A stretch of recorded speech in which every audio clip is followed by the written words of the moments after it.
Welcome back, everybody. Another episode of Everybody Needs a Nudge. I got another guest because that's the format of the podcast.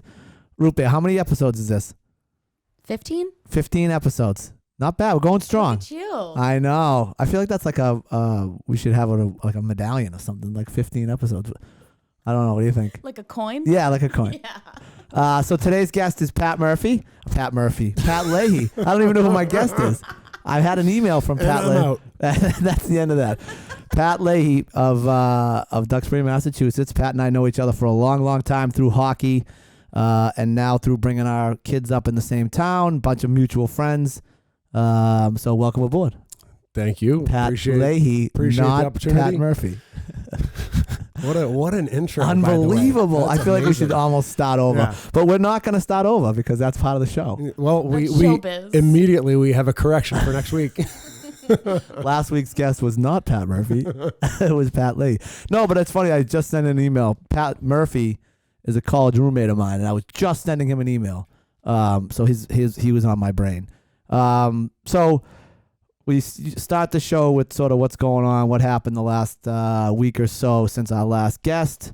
We had the Duxbury High School hockey golf tournament.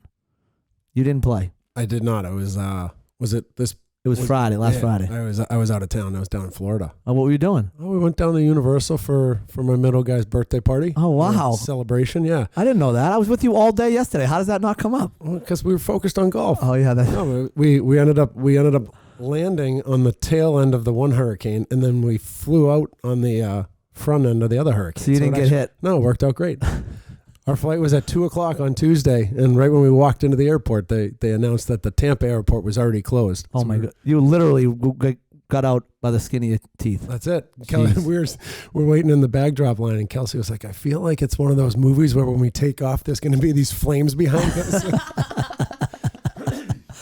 So whose birthday was it? Clive. Okay. Yeah. So we're going to get to that, but before we get to that, the golf tournament was great. Raised about $35,000 for the program. That's awesome. Yeah, so that goes mostly towards ice, goes towards the girls and boys locker rooms, and then it puts a little money in our pocket for some swag. And kids like to get the swag now, the jackets and the pants and all the other stuff, sweatshirts. So it was a great fundraiser.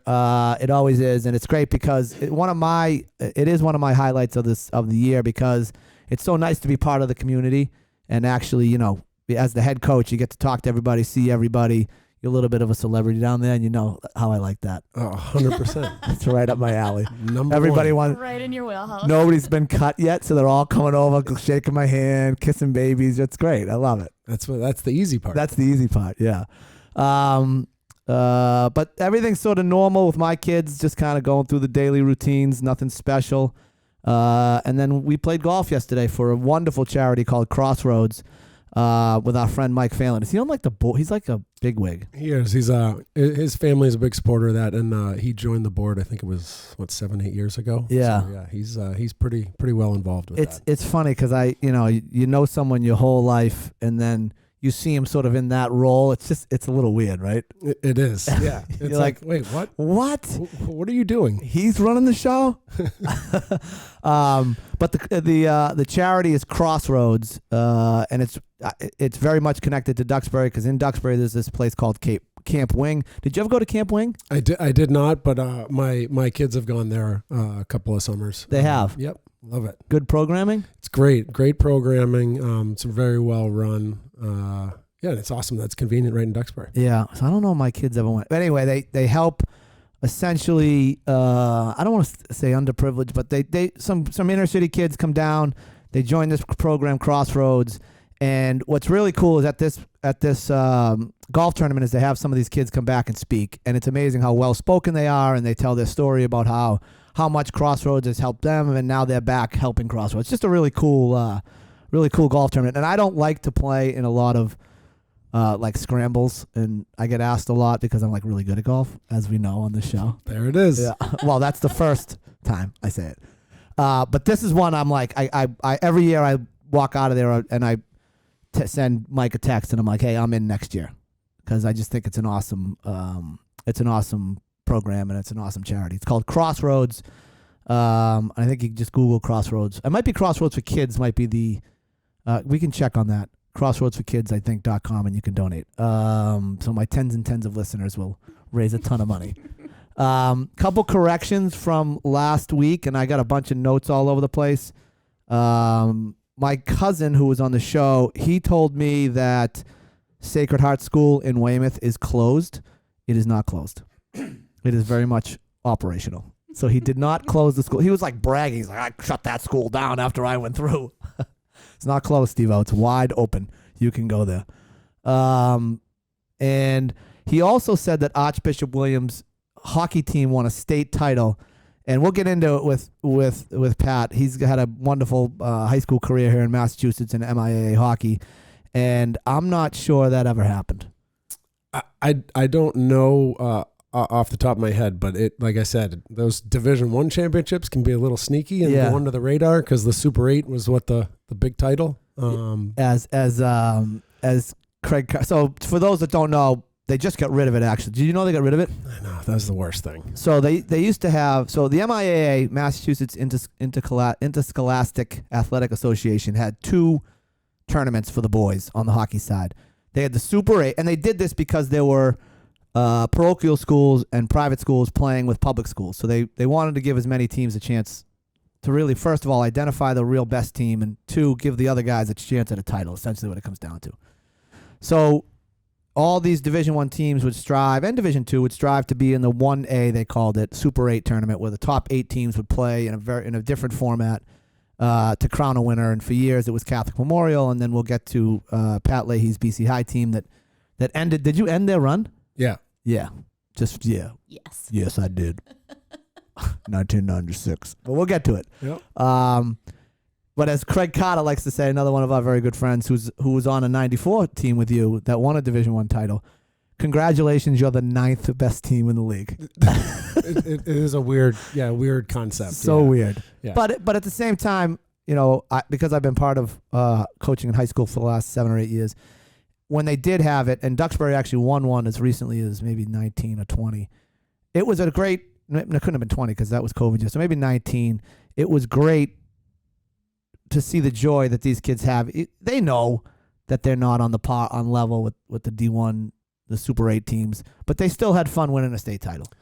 No, I mean, winning never gets old. Never. You know that. I know. Because I'm a big winner. No, I really like that. The Super 8 was a great tournament because it meant that even if you were a D2 team and you had an unbelievable year and you were ranked in that top 8, you get a shot at the title, and that was awesome. A lot of times it was the CMs, the BC Highs, Arlington Catholics, Mattanon. We're always in there.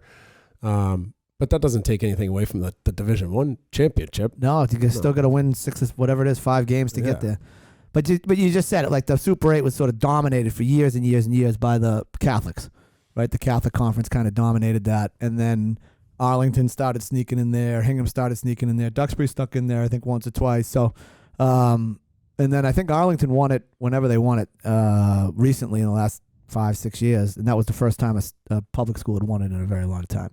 So I don't know if Archie's won it. If anybody has that information out there about Archie's, I'd like to know.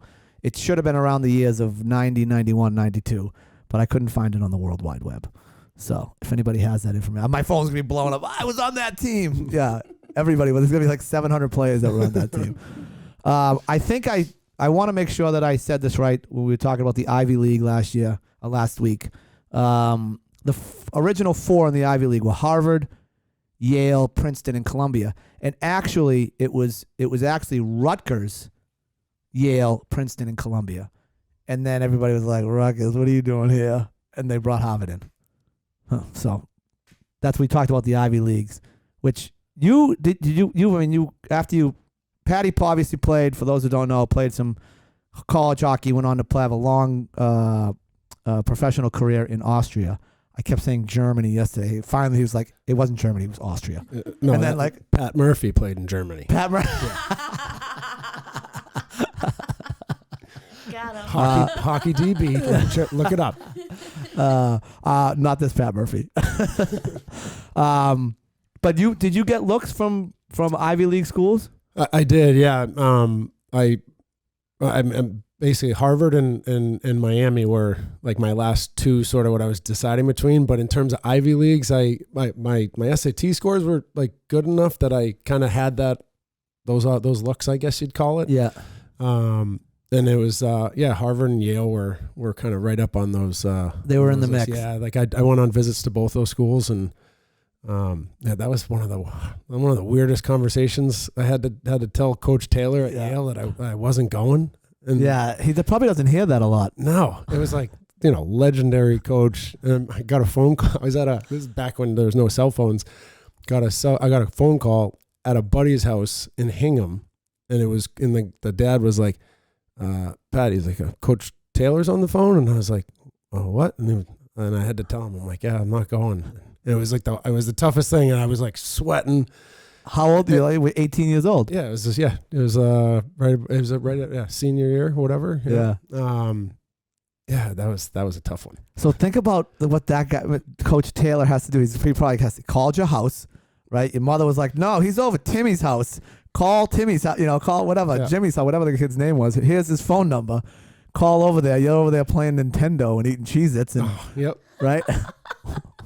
So I got a phone call? It's crazy, right? Now you can reach your kid like that. That's it. Yeah. Different times. So, but we'll get into that and sort of, I think that's going to be an important nudge is to describe how you ended up at Miami of Ohio. So I had a cut. Oh, you know what I wanted to talk about? I have it on here. I know I'm so ill prepared. So this is a too cool little new segment. new segment today. Fun facts. I think they like fun facts with Nudge. Two really fun facts. So there was a guy who went to Harvard named R. Norris Williams. Okay, he was on the Titanic. Okay, he goes down with the Titanic, but he doesn't die. His father dies. He swims to a lifeboat, gets on the lifeboat, but obviously he was in that freezing cold water. They save him. He goes to the doctors. The doctor's like, we got to cut your legs off. He's like, you can't cut my legs off. I'm a world-class tennis player, and I was headed back to I was headed over wherever they were back to. Where were they going? Which way was the Titanic going? Was it coming or going? I think it was going, right? It was going over, right? Yeah. So he was going from America over there to play tennis. He's like, you can't cut my legs off. You can't, because if you cut my legs off, I can't play tennis. So the doctor was like, look, okay, you have to get up every single hour, 24 hours a day, and you have to walk. And if you start feeling some sensation come back in your legs, we won't cut your legs off. So he does it. 2 years later, he's the U.S. Open tennis champion. Wow. No way. Yeah, R. Norris Williams. Amazing story, right? That's an incredible story. Right? Yeah. I feel like that guy should have a movie or something. Yeah, 100%. I think he just knew. He knew what he was and who he was. Yeah, he's like, you cut my legs off, it's over. Yeah. I wonder if that's with the saying, don't cut my legs out from under me. We're going with it. Yeah, right? It is now. It is now. So then the other thing other fun fact, 3 fun facts today.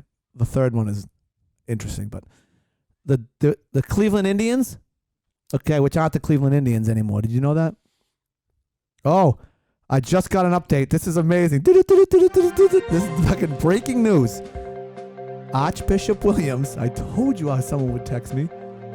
They won it in 91 when Mike Mottau's brother was a senior. It must have been the D1. Was that from Motch? Did he text you? He just texted me. Is that incredible? By the way, I did hear. I heard that on Motzi's podcast with you. That his brother went to Archie's. Heard all about it. And he wanted to go to Archie's. Yeah. And then he ended up in Chicago. But is that crazy? That is crazy. So correction, mid-show correction. We've never had that. That's amazing. I love it. I do too. So excited. You gotta get some type of a game, breaking news update. You gotta work that in, producer. We got it. Yeah, we got this. She's setting a reminder for herself.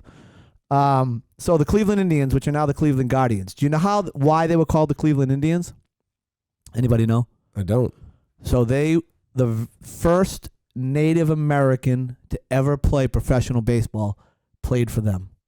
They were just called the Cleveland Ball Club. And then a guy by the name of Louis Sockalexis was an Indian, Native American. I don't think you can say Indian. Native American, and he was the first one to play in the major leagues. And so they got a team named after him. Right. they started calling the team in the newspapers the Cleveland Indians. Like, so he was really, really good at baseball, really good. And he was like leading the charge and hitting home runs and, whatever, stealing bases. And so they started calling him the Cleveland Indians, the Cleveland Indians, the Cleveland Indians. So it's stuck. And then whatever, like formally 5. But what ends up happening to this poor guy, he's only in the league for like a month because he got caught at a house of ill repute. And he knew he'd get in trouble. So he jumped out the second floor window and broke his ankle. Career over. Is that incredible? I don't know which story was better, the Right. Titanic or the Indian story. That's crazy. Incredible. Wow. So I can't. I mean, there's a 30 for 30 short on that ESPN. So I got to give. I think like in the media world, which I'm in now, I think you got to give credit, right? You Right. can't. Yeah. So, and Patty and I had an incredible conversation yesterday before we get into him about an operation or like I don't even know what to call it, but. Have you ever heard of a fecal transplant? No. Yeah, Pat, can you expound on that a little bit?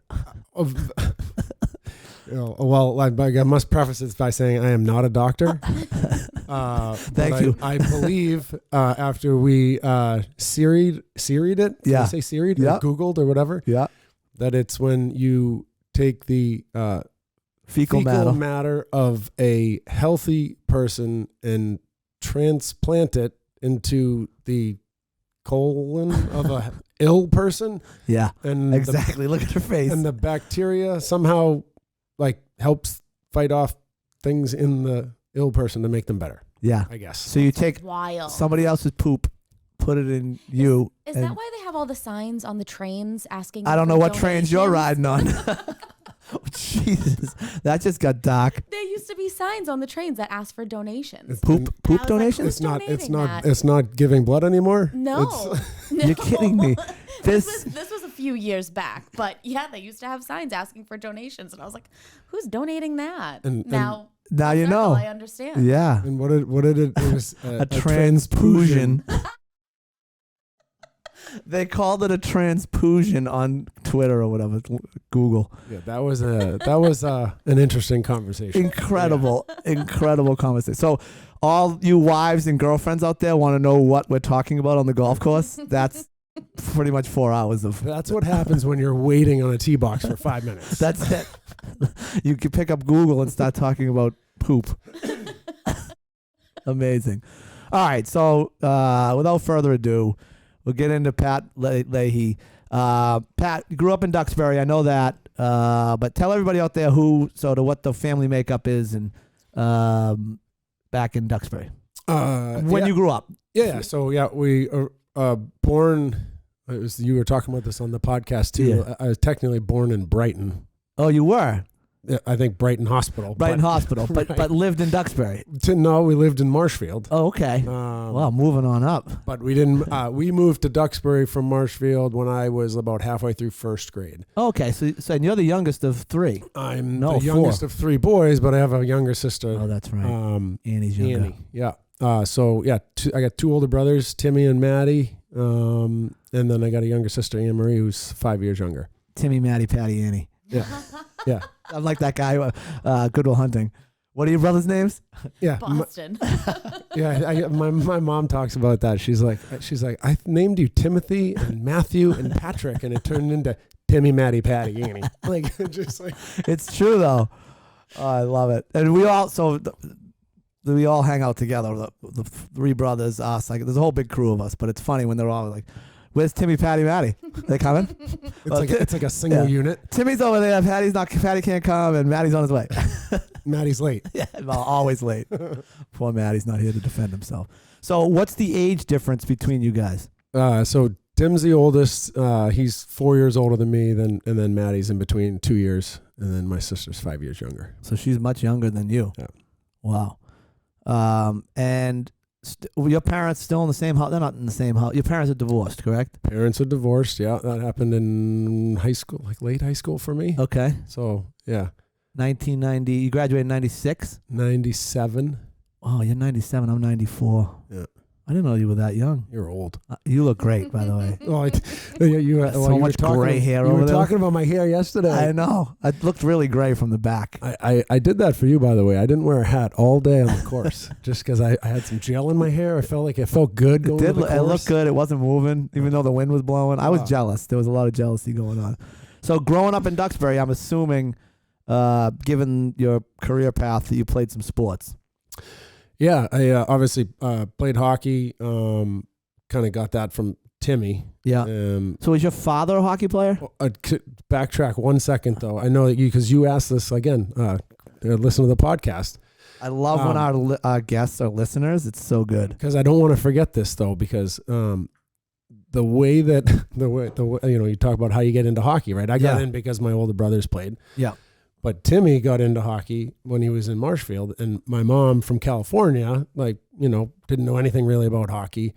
And Timmy was like, I want to sign up. She's like, okay. And, this was back, you sign up at the town hall or whatever. Yeah, and then Marshfield Youth Hockey or whatever it is. And she's signing him up and filling out some paperwork or something. And the person was like, okay, does he have skates and gear? And my mom was like, oh, what is this?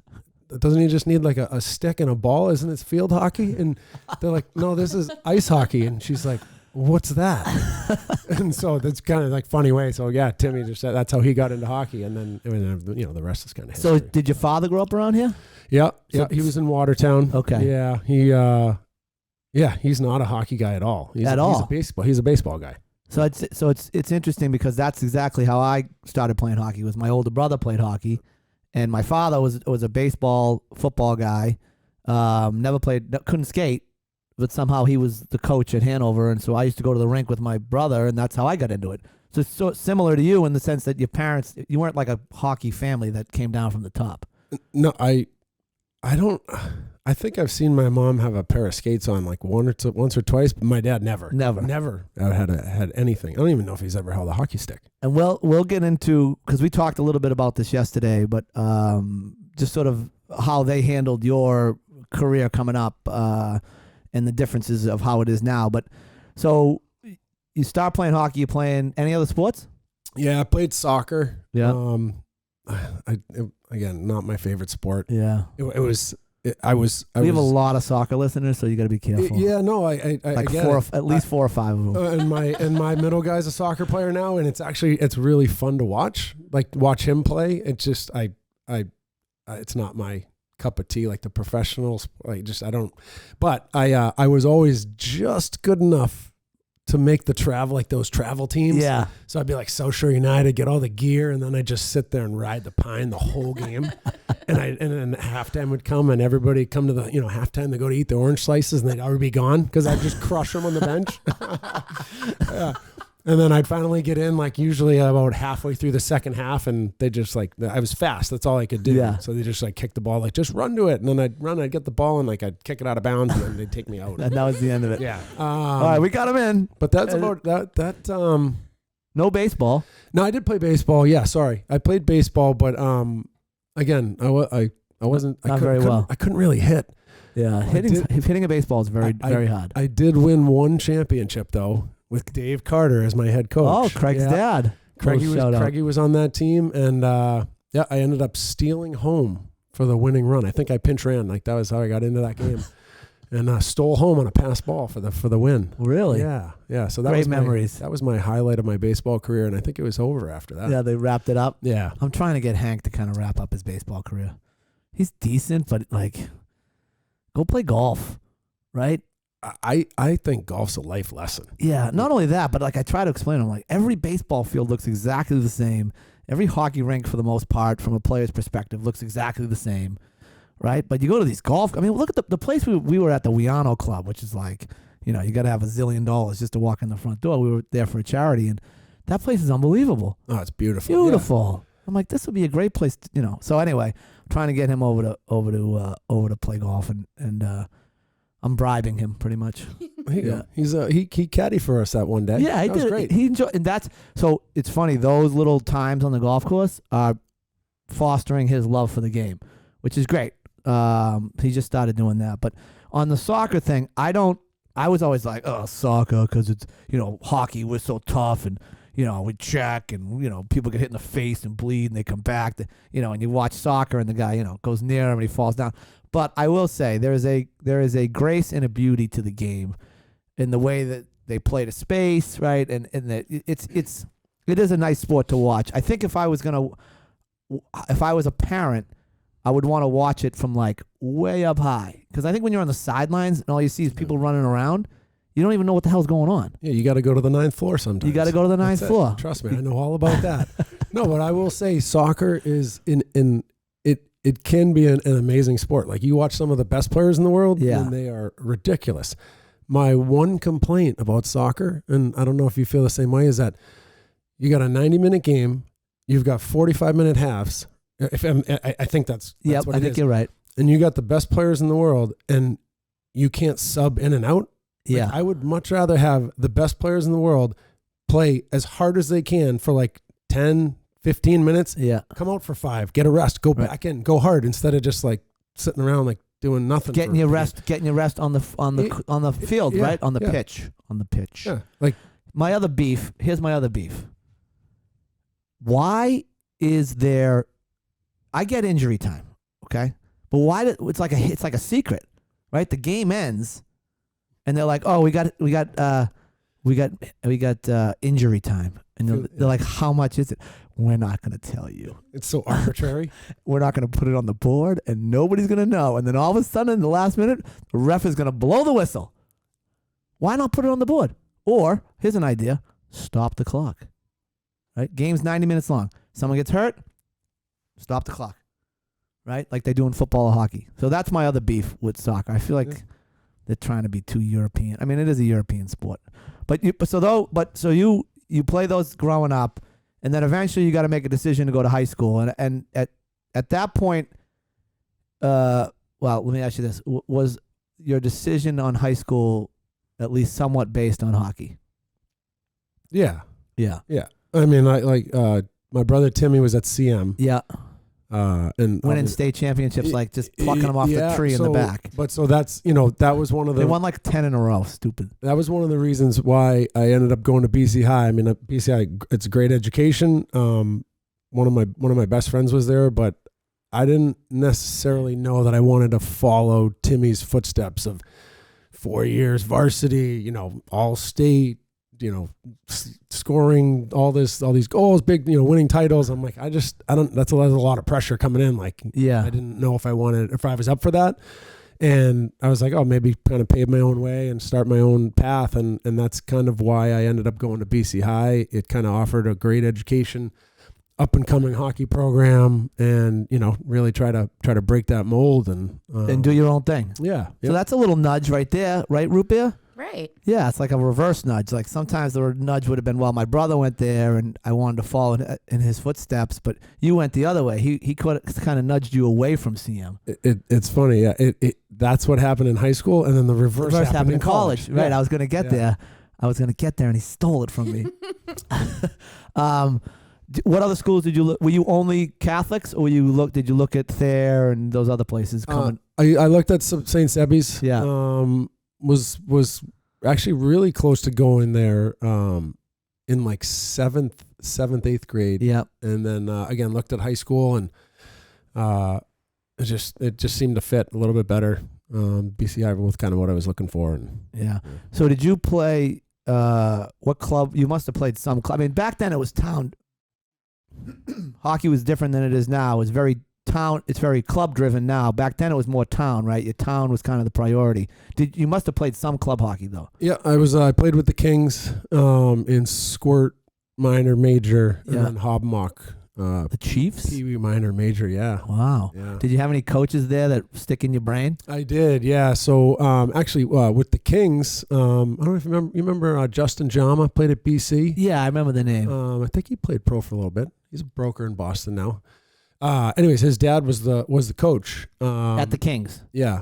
Yep. And he actually like kind of what drove me a little bit to try to just be a professional athlete. He actually played for the Bears briefly in the NFL. So really? Yeah. So he was like a big, strong guy. They were like my second family. It was almost like I had a billet house I'd go to every, being the third brother, like Right. everybody's playing hockey. You know how it's like. And all over Social the place. Kings were playing out of where at the time? We were out of like they lived in Dover. We were playing out of we played out of St. Sebastian's a lot. Okay, in Needham. Yeah, exactly. So you would go up and stay at his house, go to the game on Saturday, get a ride, and essentially be with him until Sunday afternoon. Yeah, usually there's at least a couple games like during the week. It's whatever. I had my own cereal bowl at their house. It was like a salad bowl. And like his mom used to always joke, like it was like literally like a salad tongs, like were my utensils. Every time I went up Like a there, ladle. I'd eat all their food and so that was like my first travel team coach.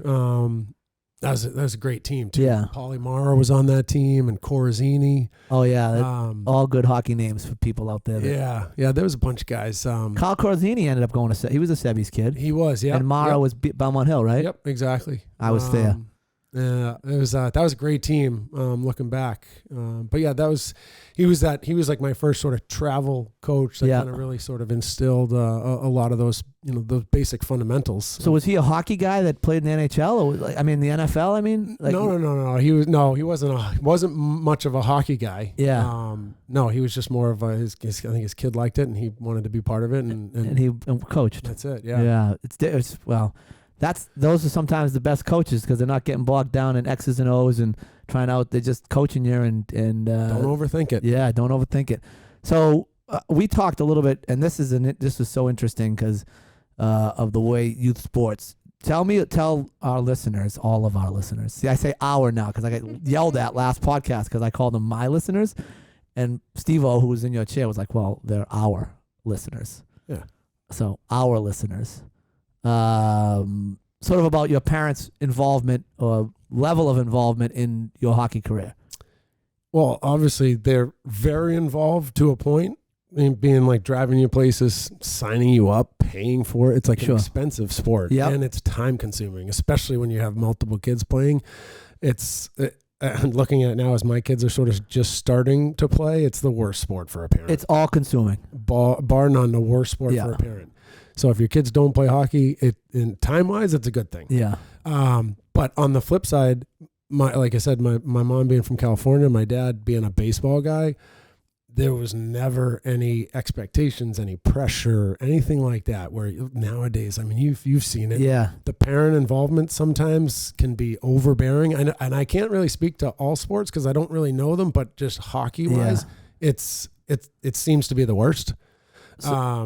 But I didn't have that. So for me, it was every time like after a game, get back in the car. It's like, oh, what's for dinner? What are we doing? It wasn't like, you got to do this. What'd you do on the third period? Yeah, it was never that. So we sat at this charity event yesterday with a couple of old school Duxbury guys. One being Michael Kenny, who's been a guest on this podcast, Bob DeRamio, Jim Phelan, and I don't know if Bruston was an original Duxbury guy, but he's in. Anyway. Yeah.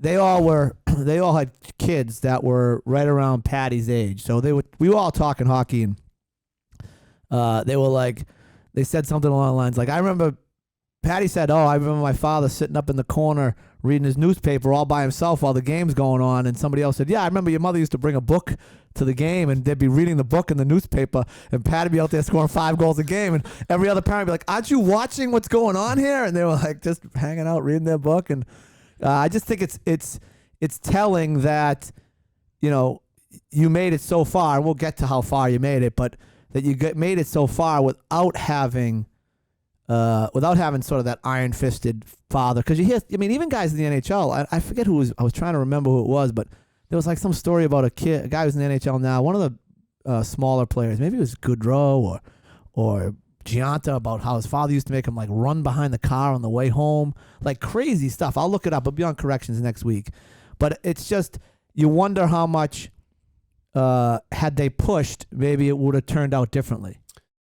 Yeah, I think for me, I wanted it. It had nothing to do with their pushing me or encouraging or lack or anything like that. It was just something that I wanted, and I kind of went for it. And I think that, nowadays, like you'll see, there's a lot of kids that play like 3 travel teams, and they're doing extra skills and they're working out and this and that, and it's all the what the end game is. Is it what the kid wants, or is it what the parent is hoping for? Yeah. There's a gray area there. But Yeah. you see some kids that really want it and they're driven, and that right away. Just being a coach, you can kind of see, okay, this kid, he's got it. Yeah. And then you see, other kids they're out there having fun, and they're a little indifferent, which is totally fine too. They're just having fun.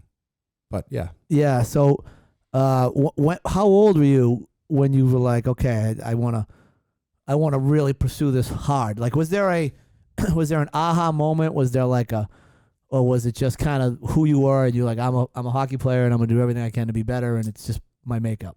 I don't think I ever. I mean, every kid like dreams of going pro, playing in the NHL, all that. But I don't think there was like an aha moment. I just wanted to keep getting better. Yeah. And every kind of level that I went, I was getting better, and I was improving, and sort of some doors started opening, and I just was like, oh, I never thought it was really even a possibility. And then I ended up getting drafted by the Rangers, and I was like, oh, well, maybe. Like I had 0 goals my freshman year of college, and I got drafted. I'm like, oh, maybe there's something there, because it wasn't my goal scoring prowess. Right. No, but I think that after that point, I was like, all right, maybe we can make something out of this and see what happens. All right. So it was it's kind of when someone said, yeah, you're good enough to get drafted into this league, despite the fact that you made. And this is always sort of interesting to me. Like, you've been getting accolades all the way through. Like the fact that you go to Boston College, then Boston College High, then you correction. I know, correction, and then you play as a freshman a little bit, not a ton, right? Play as a freshman, so that's an accolade, because nobody was playing as freshmen back then, right? Yeah, but back then at least it was a very upper class driven.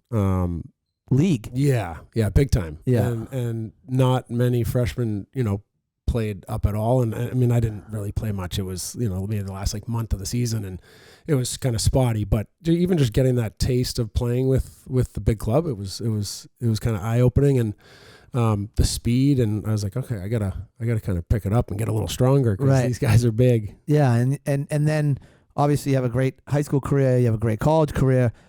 But when so freshman year is when you get drafted? Yeah, it was after my freshman year of college. So is that your first year of draft eligibility? I think, don't you only have 1 year? I don't know how it works. I think it was just corrections. I think it was whatever year you were turning 18. That was your draft year. So you can't get drafted the next year? I have no idea. What if you got better? You can't go back into the draft pool? I don't think. No. I think in hockey you either. Excuse me. I think you either get drafted during your draft year, or you're a free agent. Oh, you're a free agent. Yeah, I don't. Got it. Yeah. Okay. So, who's the coach at BC High when you're there? Joe McCabe. Okay. Joe and Billy McCabe, the brothers. Yeah. So dynamic duo. The dynamic duo, and we talked a little bit about this off air, but you win a D1 championship in '94. Yes. That's your freshman year. Mm-hmm. Then you win a Super 8, Division 1 AA, 1A, whatever it is, in 1996. Yeah. So that's your junior year? That was my junior year, yeah. And then you try to come back and repeat your senior year? Yeah, that was a heartbreaker. Yeah. That was an incredible response. No, you can tell me. Tell me the story. I don't want to. You have to now. It's still There are. You don't remember the wins. You remember the losses. Oh, believe me, nobody remembers. Believe me, we talked about this too. Yeah. Haunted by the losses.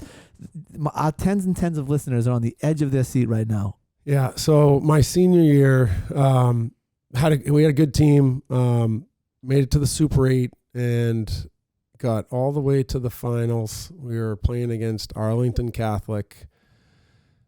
And I remember the game was tied. There was about 30 seconds left. I remember looking over to my buddy Eddie Fletcher, and he's like, we're going to overtime. Is this gonna be great? And I'm like, oh, I don't know. Like, what? Just jinxed it. And I just I remember looking looking right at the net. I had a perfect view, and the defenseman shot it, and Brian Hannafin, this little short centerman, good hands, tipped it, boom, and I could see it go down, bounce off the ice 5-hole when I think it was 2.8 seconds In the game? In the game, I think it was 2.8 seconds. yeah, Right.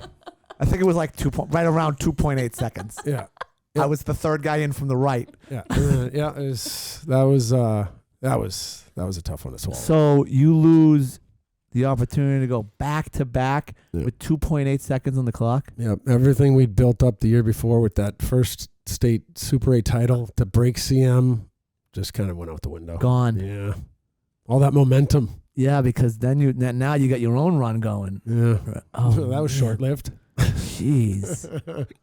That's a crushing loss. I didn't know that. See, Yeah. that's my favorite part of the podcast, and I think I say it every week. You learn. So, I mean, I've known Patty. We've known each other since I, probably 15, 16, 17 years old in the various stages of our lives in and out. But I never knew that.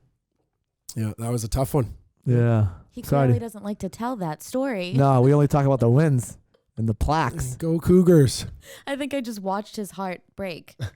Yeah. Well, see, the flip side of it is what he's not telling you is if you walk into his brother Timmy's house, there's 4 plaques of his 4 state championships. No, and Timmy says that he actually texted me or called me. He's like, let me get this straight. He's like, your 1994 Division I championship team is getting inducted in the Hall of Fame. He's like, we don't have one of our teams. We won 4 straight. He's like, we got NHL, like Division I, this and that. Nobody's in the Hall of Fame. So Patty is a 3-time member of the Boston College High School Athletic Hall of Fame. 3-time member. Individually, I presume. Yep. The 94 team. Yep. Which is kind of, I don't know. It's an asterisk. Yeah. And then the 96 team. Yeah. And that's pretty good. That's pretty good. Yeah. Are you in your college Hall of Fame? No. Really? You had a pretty Yeah. good career. Yeah, but you got to win. Yeah. We had good teams. But we also we had a coaching change, and there's a lot of it's tough when you switch coaches after 2 years and you got a new guy coming in and just is You're part of the old guys recruiting classes. So talk to me a little bit about how you made that decision, because, and I talked to Motts about this more in respect or in regards to his brother who made the decision to go to University of Chicago out of Archie's.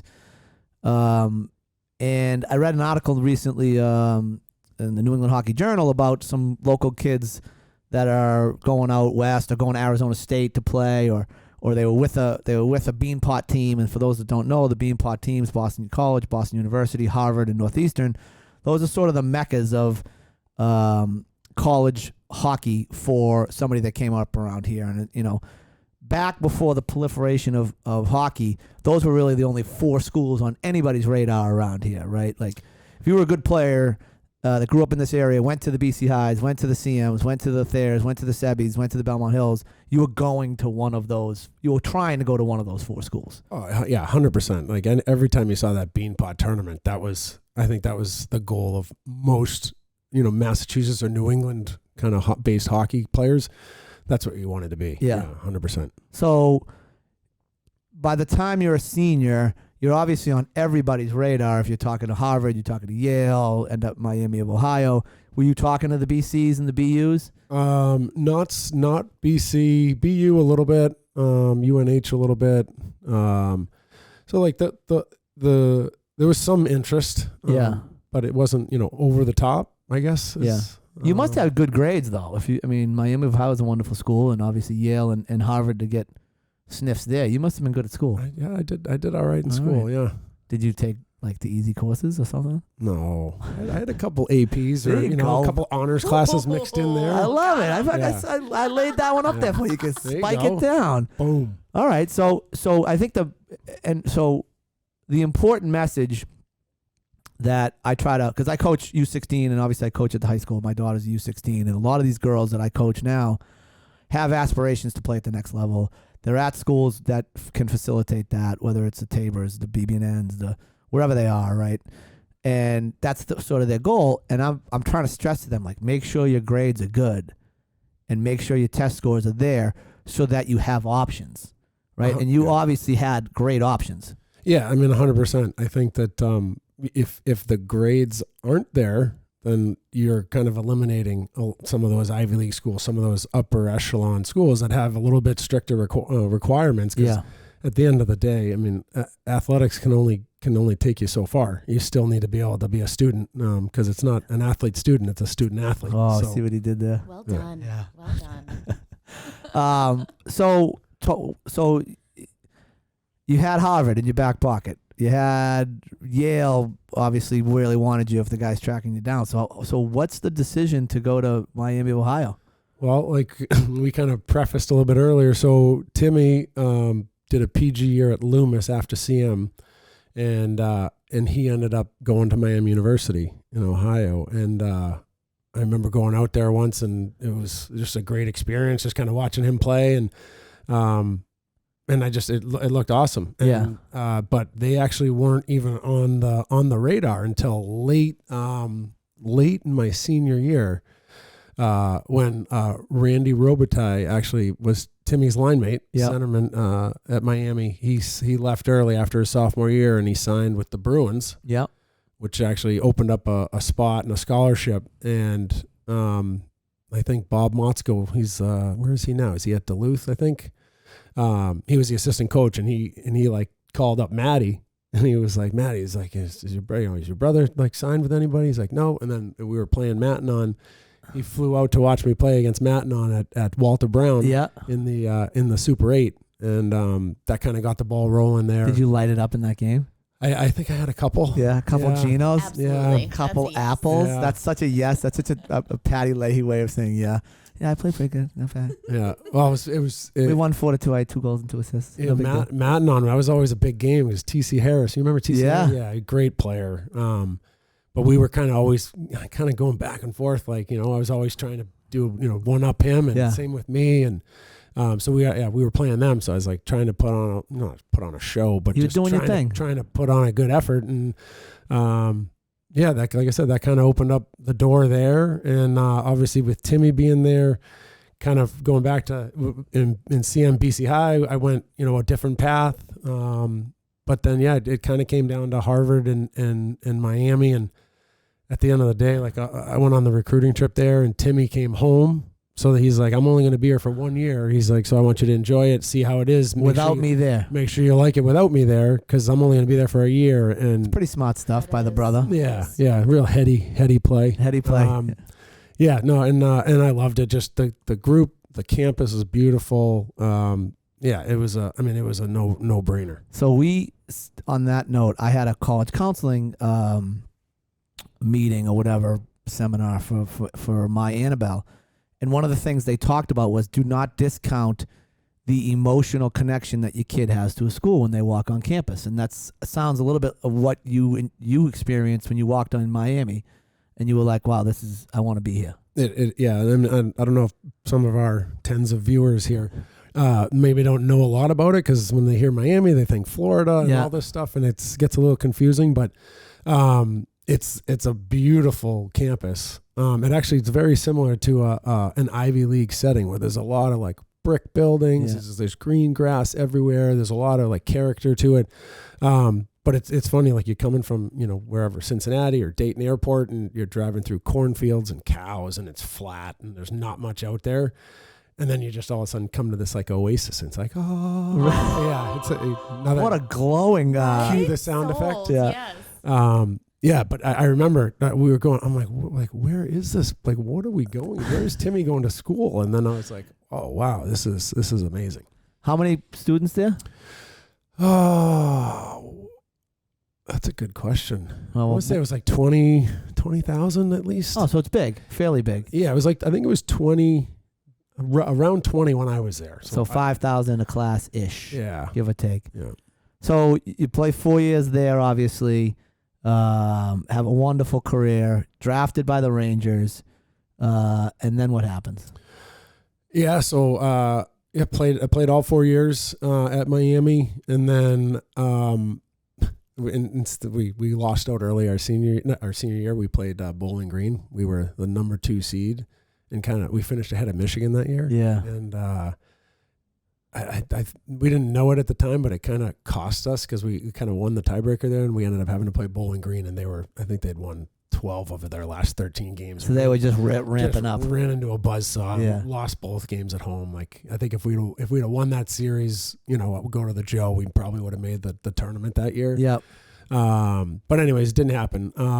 And then Kelsey, well, my wife, she now wife, Girlfriend at the time. Yeah, at the time. From high school? Yeah, exactly. Another Duxbury family. Yep, exactly.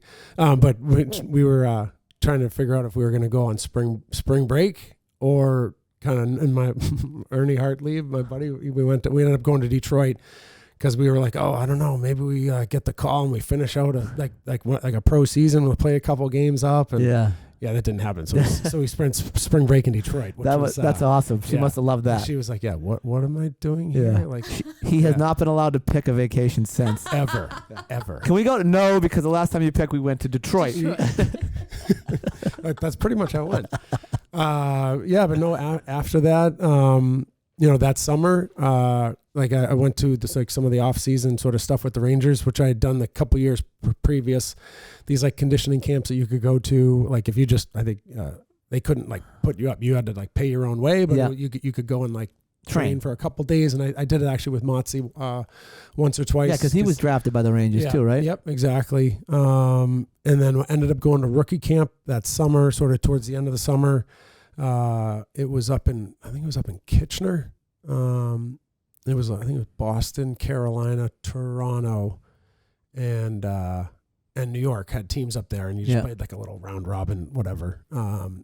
And then I was in my head, I was like, oh yeah, like played okay, got a couple goals, a couple points, whatever, nothing crazy, but I thought, enough to get a look. Yeah. And then they started, calling people up for their, like, kind of exit, camp exits and all that stuff. And I remember Matt Libby, I ended up playing with him in Trenton, my rookie year in the Coast. He was my roommate, and he, like, had gone up. He went up before me and came down. He's like, oh, yeah, I got, they released me or whatever. I was like, oh, and I felt really bad for him and all that. But in my head, I was like, oh, I'm like, okay, I'm good here. I'm at least going to camp. Yeah. And then, I went up for my meeting, and they, kind of gave me the spiel, and they're like, yeah, we're going in a different direction, essentially. And I was like, oh. So they cut you. Yeah. So then basically just outright released me. And then I was like, oh, now what am I going to do? And then fast forward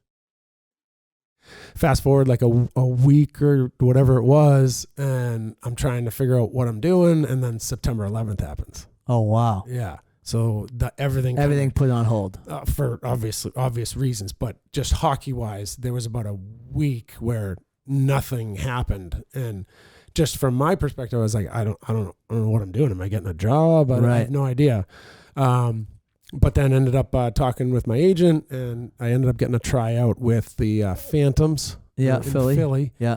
And there was like 100 guys at camp, and everybody's on NHL contracts. And I remember I was there, Jesse Bulleries and like Todd Fedoruk. They called everybody over for like a meeting in the weight room, and they didn't even come over. And as the trainers like talking and stuff, I looked over, and they're doing their push-ups with their knuckles on the cinder blocks. I'm like, what is that? And I'm like, what is going on here? And the guys, like, they're callousing up all their knuckles so it's like sandpaper, so that way even if they miss you and they'll still cut you. And I was my God, animals! Coming from college, I'm just like, what's going on here? They're gonna punch me? Can I wear a full cage? No. And then, so anyways, went through that camp, and kind of the writing was on the wall there. I knew I wasn't making that squad. There was just too many bodies. But went down to Trenton in the East Coast, and that's kind of where my pro career sort of started. And I played pretty well. Like my rookie year, I was there about half the year, and then I kind of started getting these cup of coffees with Bridgeport and Hershey and which Portland, are in the A in the American League, and I had like 2 to 3 week stints with each team, and then somebody got healthy, I got sent back down, and then ended up back with Bridgeport to finish the year, and that team ended up, I don't even know, the President's Trophy or what are the equivalent for the American League. We ended up with the best record in the regular season. Jason Krog, DiPietro are on that team. Yeah, good players. Yeah, Yuri Kolnick. A lot of good players. And keep it short, but we ended up going to the finals. Keep it short. You're already like 40 minutes into the story. I know. I'm sorry. We went to the finals that year. Okay, I'm going to ask the next question. There you go. Is anybody still listening? Hello? Anybody out there? Yeah, we went to the finals that year and ended up losing Chicago in 5 games. We're still going. Yeah, but that's about So at some point, and we're going to fast forward, at some point, you end up in the Bruins organization. And you end up playing for the Bruins. Yeah, crazy. Right? How'd that happen? I mean, after all that, it's a long story. I just skipped like 3 years of your career. Perfect. So as is you it, should. Is it 2004? So let's see. 01, 02, 02. So it was 02, 03. Okay. I signed like a tryout with Providence. So you make the Providence team. Yeah. Via tryout. Yeah. And eventually, at the time, Mike Sullivan's the coach, right? Is he the coach of the Bruins yet? No, not yet. He was in Providence. He was in Providence. Yeah. You were playing for him. Yeah. He gets the head coach job in Boston. Yeah. And that's when you get your call up. Yeah. Yeah. And tell the story. There's 2 funny stories I like. The story when you're in the runway with Adam Oates, right? Is it Oates that makes a comment about the number? Oh no, that's Murray. But Glenn Murray. Yeah. So tell that story. It's a funny story. Yeah. So two quick ones. Yep. I know. I like it. No, I like it. So, this is what the listeners want to hear. They want to hear these stories. I'm gonna try to keep this real short. But when I was on my recruiting trip at Harvard, just backtracking a little bit. Yeah. Thomas Oney was the coach at the time. He was like, "Oh, I want you to meet somebody, whatever." And it was kind of like a cliche, recruiting trip. Yeah. And so he left, and in walks Ted Donato. Yeah. And of course, he was playing for the Bruins at the time, and Harvard alum. And I was like, "Oh my god, like this is amazing." Yeah, kind of a little bit of a local legend, right? So, yep. So, anyways, chatted with Teddy, great guy. I was kind of in awe because I was like, "Oh my god, he's a Bruin." Okay, now fast forward. So he's one of them. He gets sent down when I was in Providence. Yeah. And so he got sent down for like a week. Ended up playing on his line. Had some chemistry, whatever. Like I was playing well, and he gets called back up.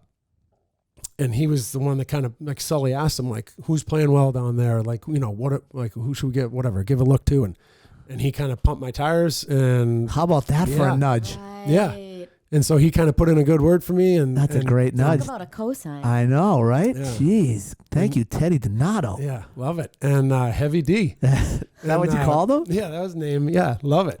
Great rapper. Heavy D was a great rapper. Yeah. Oh, he played this dice game on the bus too when he came down. He was like up top for the mamas. So I don't even know why it was called, but it was awesome.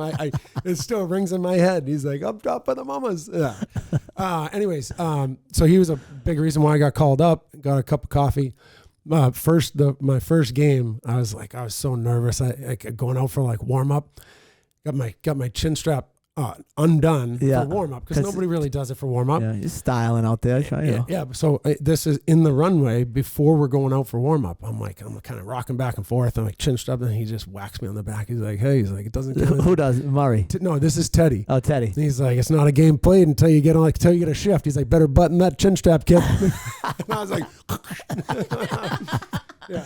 So that was like a funny Teddy Donato story there. That was the first game, but then. So you get your shift in that game. Yeah. So that was when I was number 55 at the time. Okay. Yeah. And then got a cup of coffee. So the story you're talking about is the next then the lockout years. It was the 2005-06 season. Yeah. I was the last guy sent down at the end of camp, and then ended up I think Jamnoff broke his ankle or foot or something that year. Yeah. And I ended up getting called back up for the opener.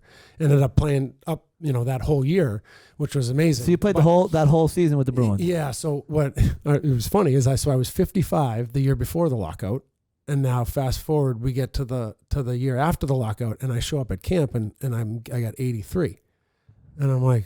83. That's a terrible hockey number. It's horrid. Yeah. But it's like, wait, I'm going in the wrong direction. Like, there's no way I'm making this team, And so, but it was one of those things where it was like you said, terrible number. But you know what happens? Like, you're like, oh, as soon as you go to like change your number, yeah, you're going to get sent down. Right. Or like, right. Don't screw it up. Can I change my number? They're like, no, we'll just give it to someone else. You don't want to wear this shirt?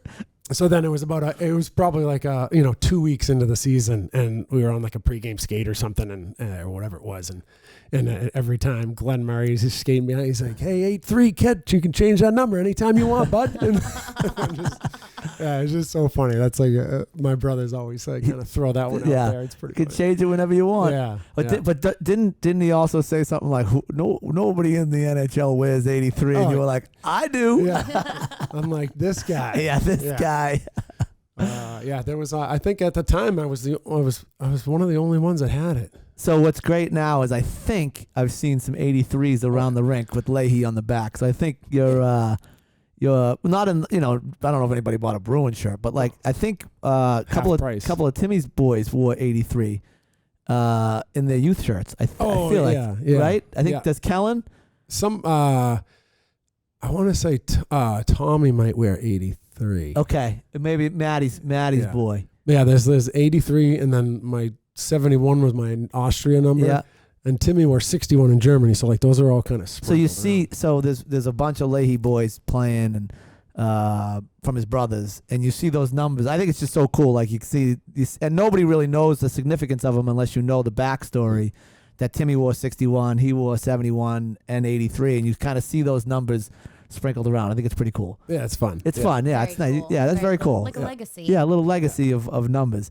So you spend that 1 year with the Bruins. You get an incredible nudge from Teddy Donato. But then you go on to a long career overseas. So how does that happen? Well, so the after that year with the Bruins, I ended up that was when O'Connell got fired. Yeah, O'Connell and Sully got fired. So they kind of cleaned house in the management and the upper office jobs. And I thought I played well enough to stay, but apparently not. And so I was a free agent again, and ended up signing with Nashville. Okay, I didn't know this. Yeah, and at the time, like when I signed, it wasn't like early, but it was probably late July. And I remember looking, and it was like I think they only had 9 or 10, NHL rostered guys under contract. I was like, oh, okay, there's a chance that I can, maybe try to make the squad. And I think in the next 2 weeks they signed like 4 guys to one ways, so, north of $1 million or whatever. And I was like, oh, that's gonna be tough.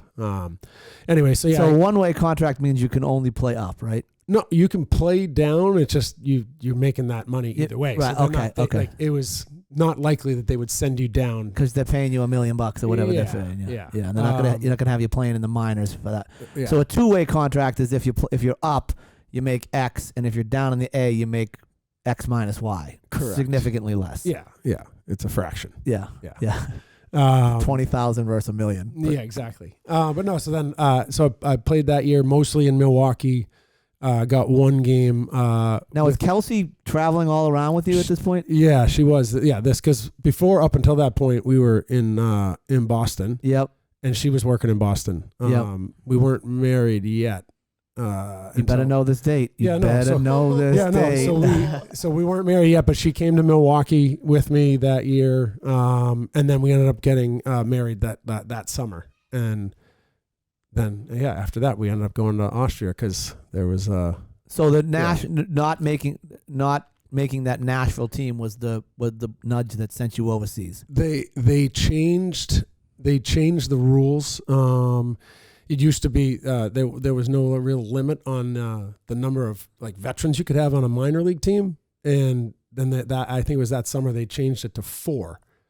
So now all of a sudden, if you can only have 4 players that played a certain number of games, and I was I had accrued enough games, and they were saving those spots for guys that are scoring tons of goals, and like high producers and all that, or guys that could go up. And I was more of a grinder. I was a 2-way guy, and it would be very difficult for me to make one of those teams, given your experience. So you're either playing up in the NHL, or you really can't play at that level because there's no spots. It's limited. So the writing was kind of on the wall, and obviously Timmy playing in Germany, for 7 years, like I had a lot of insight into what that European lifestyle, hockey, and all that was like. So then I kind of my agent hooked me up with another agent over there, and kind of started some talks, and ended up landing on this city called Linz in Austria, and I knew nothing about it. But it was there the next 7 years. You were there for 7 years. 7 years. So over there, you can either confirm or dispel this, but do they pay for housing and car and all that other stuff? Yeah, you pay for booze and food. In that order. Yes. And most of the time the booze is free anyways. Yeah. Because it's very popular over there. Yeah, they set you up with an apartment. And our where we lived in Linz was great because it was a excuse me. It was a sort of an L-shaped apartment complex that everybody had doors that kind of went out to a courtyard, grassed area. So if you had pets and different things like that, it was awesome. You could congregate. All the players kind of lived in this. There's about 15 apartments in this one stretch, so Yeah. not the whole team, but a fair amount. Yeah. And it was great because then you could, we didn't have kids, but at the time, but if people had kids, they could put their kids to sleep, and you come out and have beers and food and barbecues and all that stuff. It was great. Great. That sounds amazing. Sounds like college all over I again. was just gonna say hockey college. Hockey. Hockey college Yeah. abroad. It was a great that's Where part you're making money though. Right. You're making money. Yeah. And somewhat The celebrity dream. status Yeah. in the city. Yeah. I mean, Yeah. how big was the stadium? Not huge. It probably I'd say about 4,500. And what, did you bang it out? I mean, was it? Oh, yeah. Yeah, it was packed. Yeah. 100%. Great fans there. I mean, you must have loved it if you stayed. And you used to come back for the summers and then go back. Yeah, basically, you were there from, let's just call it August 1st to, mid-April. Yeah, and then you'd come home to Duxbury Yeah. and go back. That's it. I've never wanted to go to Ohio or Austria more. I in know, my right? life. I definitely want to They go to weren't Austria. even contenders. No, weren't even on the radar, right? Bucket list now. Yeah, it was. It was awesome. Like part of the attraction was you played less games. You only played like 54 games or so. So it was a little bit less than that 80 plus game schedule over here. You played basically Friday, Sunday. The money was tax free. It was, so there was a lot of bonuses. Like you said, you get a car, you get an apartment, all sorts of stuff. So your sort of lifestyle over there was great. Yeah, it sounds like it. And you had the ability to travel. You had a ton of off days, and everything's so close. Where Linz was, we were basically a 2-hour drive to Munich, 2 hours to Vienna, 3 hours to Prague, 4 hours to Budapest, 4 hours to Italy. Wow. So like there was all sorts of stuff. You could go do that stuff. I remember because like In the car that they gave you. Right. Exactly. Yeah. So no, like when people would come to visit, like the Prague was probably the best city to go to. It was amazing. A lot of history, just a lot of character. It was amazing. But you could go there. You finish practice at whatever 11:15 or so. You hop in the car and go. Like people come to visit us in Linz. We'd go. All right, let's go to Prague for the day. And you go and like whatever, have like an early dinner, just walk around, and then you're home by like midnight. Amazing. Yeah, it was awesome. That's a good Dinner in Prague. right. That's So it. hop No big deal. over to Prague in my free car real quick.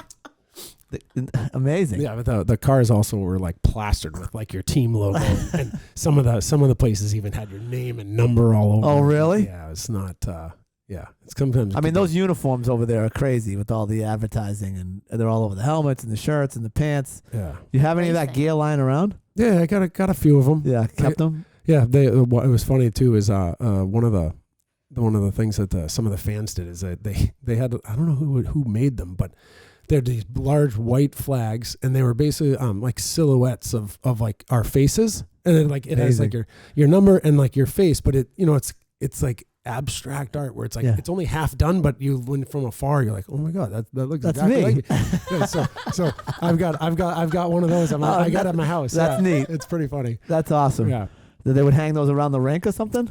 They would like hold them up, like like in like the Bruins games when they have all like the flags for each player, like pregame and all that stuff. It's similar to that. Yeah, But your face. Exactly. Yeah. Your handsome face. Oh. Were most of the guys from Austria or all over? So I think when we were there, I think we were allowed. I think it was 9 or 10 imports. Okay. And an import basically is any non-Austrian or like an EU player. Yeah. So, we had, there was a mix of Canadians, Americans, some people from like Finland, Sweden, stuff like that. But most of them were Austrian. So after your playing career is over, you move back to Duxbury.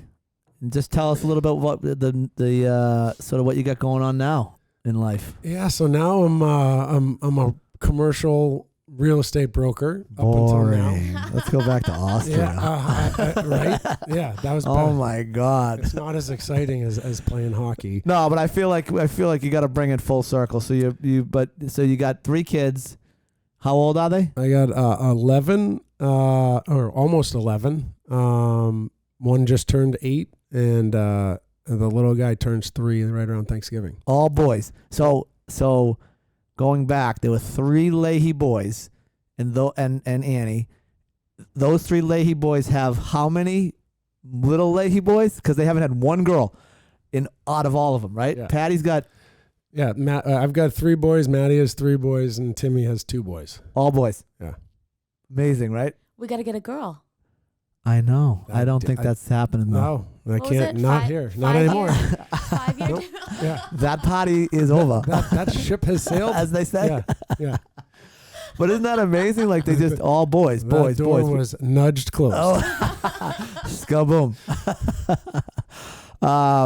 And most recently, you were with Atlantic Properties for a long, long time. Yep. And just opened up your own shop. Yeah, overtime real estate. Overtime Real Estate. Yep. You know why he named it Overtime? Because that's what he didn't get to in 1997. Oh. You might is right.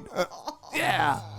That one hurt a little bit. It did. I blame your Liney there that you were sitting next to. He jinxed it. I know, What was his name? Fletcher? Ed Fletcher. Yeah. Eddie Fletcher. What are you doing, buddy? If you're out there listening, Ed, should have kept your mouth shut. I'm gonna make sure he's gonna listen to this Oh, yeah. podcast. Yeah.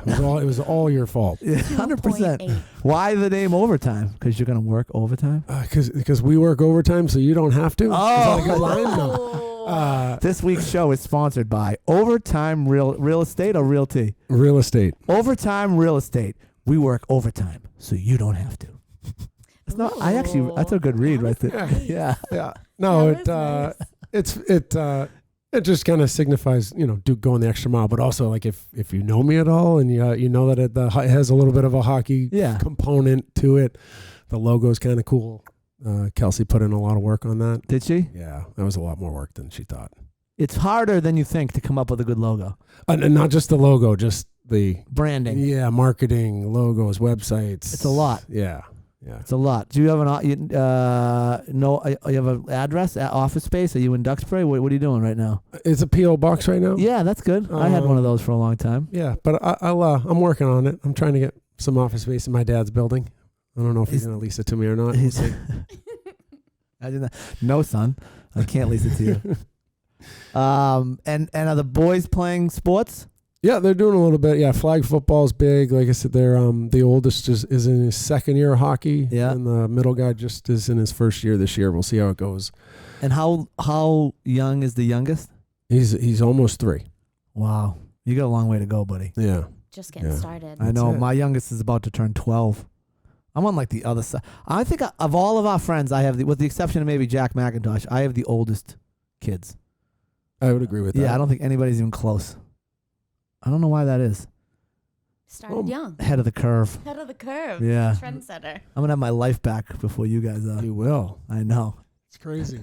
Well, I appreciate it, Patty. I think we hit on a lot of nudges that led you down a wonderful hockey career and into a wonderful real estate career with a great family. We learned about some fecal transplants, which I think was important for everybody out there. That's all for today. So if anybody needs any help, give me a call because everybody needs a nudge. Thank you, Patty. Thank you.